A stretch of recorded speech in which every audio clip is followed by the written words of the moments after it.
Namibia के captain ने match के पहले ही एक स्टेटमेंट दिया था कि नेपाल को नेपाल के क्राउड के सामने दूसरी बार हराने का हमारे पास मौका है, और जिसको उन्होंने प्रूव करते हुए आखिरकार नेपाल को कॉन्फिडेंटली हरा दिया। अपने ही क्राउड के सामने 2 बार हारना, वो भी सेम सिचुएशन में रह के।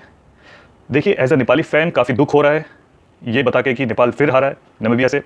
अपने तीसरे मैच में हमें लगा था कि कमबैक कर चुकी है नेपाल की टीम जब नीदरलैंड्स को एक तरफा हराया था, बट ऐसा नहीं हुआ। और पिच की कंडीशन तो प्रूव होती ही जा रही है। आप ये देखें कि जो पहली टीम टॉस जीत रही है वो मैच जीत रही है, तो सारा गेम ही टॉस पे निर्भर होता हुआ दिख रहा है इस सीरीज़ में। और पहले बैटिंग करना तो इतना मुश्किल है कि पूछे मत आप। पर शुरुआत में हमें लग रहा था कि पहली इनिंग्स थोड़ा कैजुअली होकर भी हमने काफ़ी विकेट अपनी गंवाई और काफ़ी हमने विकेट गिफ्ट में दे दी उनको। बहुत सारी गलतियां हुई, शॉट सिलेक्शन के ऊपर सवाल उठेंगे, और आपकी गेम सेंस है वो भी ऑन द पॉइंट नहीं थी आज। गेम को रीड करने में पूरे, मतलब मैं बोलूँगा गेम को रीड करने में पूरे असफल रहे हैं, पूरी तरह से फेल हो चुके हैं। कैप्टन रोहित पौडेल के बैट से फिर दोबारा हमें रन देखने को नहीं मिले, और आज तो हद ही होगी, हमारे 3 जो प्रोमिनेंट बैट्समैन थे वो तीनों डक पे आउट हुए हैं, एक भी रन उनके बैट से नहीं निकला। तो सबसे बड़ा कंसर्न हमारे लिए बैटिंग वही था। हमारी बैटिंग में डेप्थ इतनी थी कि लास्ट तक हमारी बैटिंग थी। हमें लग रहा था कि एटलीस्ट 250 तो ईजिली बनना चाहिए आज दिन, जिस हिसाब से हमारी शुरुआत हुई थी। बट बैटिंग फिर दोबारा हमारी कोलैप्स हुई, और सिली कोलैप्स मैं बोलूँगा। काफ़ी, मतलब बॉलर ने तो कुछ एक विकेट लिए अपनी बॉलिंग से, पर बैट्समैन ने ज़्यादा उसको गिफ्ट दे दिए। बैटिंग, हमारे जो बैट्समैन हैं, आप दीपेंद्र सिंह अयरी का विकेट देख लीजिए, उस समय पर उनको बाहर निकलने की कोई ज़रूरत नहीं थी। क्रीज पे बहुत ओवर बचे थे, क्रीज पे खड़े खड़े होकर वो आराम से रन बना सकते थे, पार्टनरशिप अच्छी हो सकती थी, बट नहीं, उनको आगे बढ़ के छक्का मारना था। और ये समझिए, जो अनिल शाह का जो विकेट हुआ, काफ़ी सॉफ्ट डिसमिसल, इतनी आसानी से आपने हाथ में कैच थमा दिया। तो बहुत ही ज़्यादा ओवर, मतलब जो हमारी एक आदत लग गई थी कि हमें जल्दी जल्दी रन बनाने, तो उसी चक्कर में हमारे सारे विकेट्स हुए। स्ट्राइक रोटेट अच्छी तरह नहीं हो पाया। बीच में जो ओवर था, रन रेट हमारा ठीक ठाक चल ही रहा था, बट काफ़ी रिस्क लेके बैट्समैन खेल रहे थे। इतनी जल्दबाजी की किस बात की? आपको जल्दबाजी है, कहाँ जाना है? पहले पूरे 50 ओवर तो खेलिए। अरे आप बॉल खाइए, कोई बात नहीं है कि आपने कितनी बॉल्स फेस करी हैं। स्ट्राइक रेट आपका कितने का है वो मैटर करता ही नहीं है, आपका टिके रहना मैटर करता है। आप क्यों अपने स्ट्राइक रेट को कंपेयर करने लग जाते हो अपने एवरेज को देखने? पर्सनल बेस्ट बनाने की जगह नहीं, आपको टीम को जिताना है। तो स्ट्राइक रेट पे आप ध्यान मत दीजिए कि मेरा स्ट्राइक रेट गिर जाएगा या ये हो जाएगा। T20 नहीं है, वनडे क्रिकेट है। आते ही पहली बॉल पे ही आप, कुछ बैट्समैन है हमारे पहली बॉल से रन बनाने लगते हैं और फिर आउट हो जाते हैं, और कुछ हैं इतनी डॉट खेल लेते हैं कि अपने वो प्रेशर बन जाता है, जब वो शॉट उठाने जाते हैं फिर वो आउट हो जाते हैं। मतलब कि क्या है ये? इस हिसाब से क्रिकेट नहीं खेली जाती है। रोहित पौडेल इतनी डॉट खेली उन्होंने, फिर उन्होंने मतलब कि अपने आप को सिचुएशन से निकालने के लिए उन्होंने एक रैश शॉट खेला, फिर वो आउट हो गए। मिस टाइम हुआ, बॉल ऊपर उठ गई और कैच आउट हो गए। तो रोहित पौडेल की बैटिंग का स्तर भी काफ़ी गिरा है। मेरे ख्याल से उन्हें बॉलिंग छोड़ के बैटिंग पे ज़्यादा ध्यान देना चाहिए। वो अपना ध्यान को ना भटकाएं इधर उधर। देखिए, बॉलिंग पे ज़्यादा ध्यान दे रही है। मेरे को ऐसा लग रहा है कि पूरी टीम ऑलराउंडर्स बनने की तरफ जा रहे हैं, पर कोई अपना प्रॉपर डिपार्टमेंट नहीं संभाल पा रहा है। जब आप बैट्समैन हो तो आप बैटिंग पे ज़्यादा ध्यान दीजिए। मैं तारीफ करूँगा आसिफ शेख की और कुछ हद तक भीम शार्की की। इन दोनों ने अपना गेम थोड़ा इंप्रूव किया है लास्ट टाइम से। जो लास्ट सीरीज़ हमने देखी थी, जो हम देख रहे थे लीग 2 में, उधर कुछ मैच में उन्होंने फंबल किए थे, बट आसिफ अभी थोड़े सॉलिड नजर आ रहे हैं लास्ट 2 गेम से। और भीम शार्की भी रेगुलरली ही कुछ ना कुछ कंट्रीब्यूट कर रहे हैं लोअर मिडिल ऑर्डर में आके। तो इन दोनों ने अभी अपना गेम काफ़ी इंप्रूव किया है, और भीम शार्की भी काफ़ी रन्स निकालने में अभी कामयाब हो रहे हैं, और अपना सिंगल डबल स्ट्राइक रोटेशन उनका सही है। तो ये 2 प्लेयर्स की तारीफ भी करनी ज़रूरी है। और आज बॉलिंग में भी हमारे साथ कुछ, कैप्टनशिप में भी मैं बोलूँगा कि काफ़ी कमी नजर आई बॉलिंग साइड में। जब हमारे बॉलिंग जिस एंड से अच्छी हो रही है, आप उस एंड से ना आके किसी दूसरे बॉलर को, पावर प्ले के अंदर ही हमने काफ़ी बॉलिंग चेंज कर दी है। जो स्पेशली मैं बात करूँगा एक ललित राजवंशी का जो पहला ओवर था, उसमें आपको रोहित पौडेल ने खुद एक विकेट ले चुके थे पिछले ओवर में, और सेट बैट्समैन के आगे लेफ्ट हैंडेड बैट्समैन है, उसके सामने आप लेफ्ट आर्म स्पिनर को इंट्रोड्यूस कर रहे हैं, वो भी उस एंड से जहाँ पर लेग साइड की बाउंड्री बहुत ही छोटी है। तो ये बार बार देखा गया कि ललित राजवंशी की जो आज बॉलिंग हुई है वो दूसरे एंड से ज़्यादा हुई है, जिसका खामियाजा आपने देखा ही। पहले 3 ओवर में वो 40 रन खा चुके थे, वही हम पे भारी पड़े हैं, और उन्हीं रन की वजह से ही आज हम हारे हैं। जो ललित राजवंशी के जो ओवर में जितने रन आए, वही रन हम पे भारी पड़े हैं।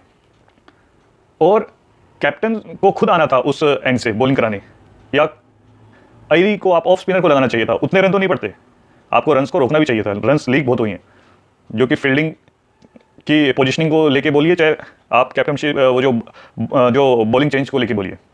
तो ये सब जो आज कमियां हमें दिखी, इसने तो बता दिया कि आप चाहे जितना भी, अगर आप खराब क्रिकेट खेलेंगे और आपके डिसीजन अच्छे नहीं होंगे, तो आप ऐसे ही मैच हारते रहेंगे। कुछ तो देखिए, पिच दोनों प्लेयर्स के लिए, दोनों टीम्स के लिए बराबर ही है। सेकंड में आज उतना क्लाउडी कंडीशन था, मॉर्निंग जैसे ही कंडीशन सेकंड इनिंग्स में भी थी। जो नमीबिया की जो बैटिंग हुई है, उन्होंने लूज बॉल को अटैक किया है और काफ़ी अपने जो स्ट्राइक रोटेशन है उस पर ध्यान दिया था। तो उन्होंने अपनी होमवर्क अच्छी तरह करी और अपना विकेट बचा के खेले। वो थ्रो नहीं करा उन्होंने विकेट, कोई बॉलर्स की मेरिट पे ही उनको विकेट मिला। तो नमीबिया उतना उतावला नहीं था बैटिंग में जितना कि हम अपनी बैटिंग में थे। और जब इतने टाइम से बात हो रही है कि पहली इनिंग्स में आपको थोड़ा रुक के खेलना है, पहले पावर प्ले में आपको विकेट नहीं देनी है, इतना बोलते बोलते भी आप फिर वही गलती आप करते जा रहे हैं, एक के बाद एक। पावर प्ले के अंदर रन रेट भी अच्छा था, विकेट भी 3 जा चुकी थी। तो यार टिकेगा कौन टिके खेलेगा, आप किस पर भरोसा करें आप। तो आज के मैच में मैं बोलूँगा इस विकेट पे फर्स्ट इनिंग्स का अगर स्कोर 200 प्लस कुछ भी हो, 200 प्लस हो, वो विनिंग स्कोर है। और जो कि अभी तक आज फर्स्ट इनिंग का आज जो हाईएस्ट टोटल था वो भी नेपाल ने ही बनाया आज के मैच में, अभी तक इतना स्कोर भी नहीं बना था। तो फिर भी आज हमारी जिस हिसाब से हमारी बैटिंग डेप्थ थी उस हिसाब से हमारी बैटिंग हुई नहीं है, उतने रन हमने बनाए नहीं। सच बात यह है कि हम हार चुके हैं, और जो कि एक इंपॉर्टेंट होम सीरीज़ थी। इस बार लीग 2 में हमें ज़्यादा होम सीरीज़ खेलने को मौका नहीं मिलेगा। अब हमें सिर्फ 2 ही हमारी होम सीरीज़ होंगी। ये पहली हो चुकी है। होम सीरीज़ का एडवांटेज इस बार ज़्यादा हर किसी भी टीम को नहीं मिलने वाला। 3 से ज़्यादा सीरीज़ कोई अपने ग्राउंड में होम में नहीं खेलेगा। और हम एक खेल चुके हैं जिसमें से हमको 4 जीतने चाहिए थे, हम सिर्फ अभी तक 1 जीते हैं 3 मैच में। होपफुली नेक्स्ट मैच में हम जीतें, कम से कम एटलीस्ट 2 तो जीत निकालें यहाँ से, और फिर आगे जैसे तैसे करके उसको हम आगे बढ़ाएं। मैं चाहता हूं कि नेपाल ये पॉइंट्स टेबल पे लीड करे। देखिए नेट जो अभी तक चलता रहा था, अगर वैसे ही नमीबिया ने नीदरलैंड्स नमीबिया को हराती है और नेपाल नीदरलैंड्स को हराती है तो सबके पॉइंट्स बराबर हो जाएंगे और नेट रन रेट के आधार पर नेपाल ऊपर बनी रह सकती है। तो हम होप करेंगे कि ये वाली सीरीज़ के एंड में नेपाल टेबल टॉपर बने पॉजिटिव रन रेट के साथ। इससे ज़्यादा अब यहाँ इस सीरीज़ से कोई रिजल्ट नहीं निकल सकता। पॉसिबिलिटी यही होगी कि बेस्ट नेपाल अपना पॉजिटिव रन रेट के साथ पॉइंट्स टेबल को ऊपर टॉप में फिनिश करे। तो दोस्तों आज के मैच में बोलना तो बहुत चाहता हूँ, बट बोलने का मन बिल्कुल नहीं कर रहा है। जीता हुआ मैच हम हार चुके हैं और ये सिर्फ हमारी अपनी गलतियों की वजह से हुआ है। अगले मैच में फिर वही बात आ गई कि टॉस के ऊपर डिपेंडेंट ज़्यादा है। बट मेरे को ऐसा लगता है कि आज का मैच अगर हम थोड़ा देर और संभल के खेल लेते शुरू के सुबह की इनिंग्स को, तो कुछ और हो सकता था रिजल्ट। और स्पिनर्स के लिए तो मदद थी ही। आज हमारे जो मेन स्पिन बॉलर हैं ललित राजवंशी, उनका आज ख़राब दिन था। उनकी तरफ से अच्छी बॉलिंग ना हो पाने के कारण भी हमारी टीम को आज हार का मुंह देखना पड़ा है। तो गाइस देखिए, हार जीत तो होती रहती है, it's a part of game. But क्या है कि ऐसे नहीं हारना यार, इतनी आसानी से नहीं हारना। ये मतलब कि उन्होंने नमीबिया ने कह के हरवाया, उन्होंने बोला था कि हम हारे, मतलब कि हम हराएंगे नेपाल को, और उन्होंने हरा दिया। ऐसे स्टेटमेंट देने के बाद हारना तो बिल्कुल भी नहीं चाहिए यार। आपने इतने फैंस, आपका क्राउड इतना सपोर्ट करता है, उन बेचारे टीम्स की हालत देखिए जिनके पास क्राउड भी नहीं होता है खड़े होने को, फिर भी उनकी परफॉर्मेंस आपके होम ग्राउंड में उनसे अच्छी निकल के आ रही है, तो ज़रूर उन्होंने कुछ अच्छा ही करा होगा। तो इस पर ध्यान देना बिल्कुल ज़रूरी है। अब आने वाले टाइम पे तो मैं कह रहा हूँ आप बिल्कुल अपनी जो प्लेइंग 11 है उसका भी आप एक रोल स्पेसिफाई कर दीजिए कि किस बैट्समैन का कितना रोल है और वो कब आएगा, कब ऊपर नीचे होगा। पॉजिटिव बात ये है कि ये अभी तक लीग 2 की शुरुआती सीरीज़ है, पहली सीरीज़ है। अभी जितने हम मिस्टेक्स कर लें इसी सीरीज़ में कर ले, बस आगे हमसे अब ज़्यादा मिस्टेक्स हम बियर नहीं कर सकते हैं। तो गाइज़ इस वीडियो के लिए बस इतना ही।